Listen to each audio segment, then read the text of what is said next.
Raise your right hand. I will begin by swearing you in. The day's testimony began with a warning from the former White House policy expert on Russia and Ukraine. Some of you on this committee appear to believe that Russia and its security services did not conduct a campaign against our country, and that perhaps, somehow, for some reason, Ukraine did. This is a fictional narrative that has been perpetrated and propagated by the Russian security services themselves. Fiona Hill testified Russia was watching the impeachment hearings and ultimately would benefit from Republicans repeating the, quote, fictions that Ukraine meddled in the 2016 elections with the help of Democrats. She said she had warned Gordon Sondland, the EU ambassador, the same when she realized he was carrying out the president's personal political agenda by requesting Ukraine open investigations into Trump's political rivals. And I did say to him, Ambassador Sondland, Gordon, I think this is all going to blow up, and here we are. David Holmes, a foreign service officer in the Kiev embassy, testified Ukraine has been cleaning up corruption under its new president, Volodymyr Zelensky.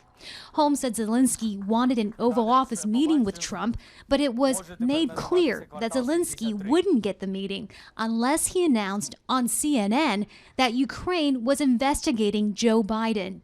This was a demand that President Zelensky personally commit on a cable news channel to a specific investigation of President Trump's political rival. Holmes testified he also had a clear impression that a hold on U.S. military aid was likely intended by Trump to pressure Ukraine for the investigation. Holmes said he overheard a phone call between Trump and Ambassador Sondland discussing whether Zelensky would cooperate. So you heard President Trump ask Ambassador Sondland, is he going to do the investigation? Yes, sir. What was Ambassador Sondland's response? He said, oh yeah, he's going to do it. He'll do anything you ask. That earned Holmes this rebuke from Republican Congressman Mike Turner.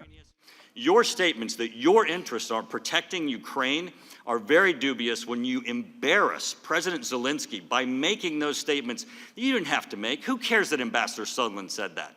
Who cares?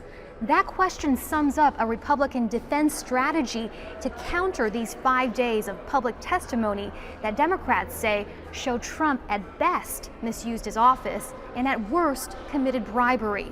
But is that enough to move the American public?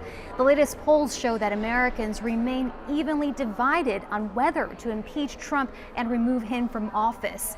And the vast majority say that these hearings will not change their minds. Heidi Zhou-Castro, Aljazeera, Washington. Well, Brett Bruen was a director of global engagement in the White House under President Obama. He believes the Republicans are starting to change their approach to the inquiry. And what they've been trying is just to throw everything up against a wall and see what sticks.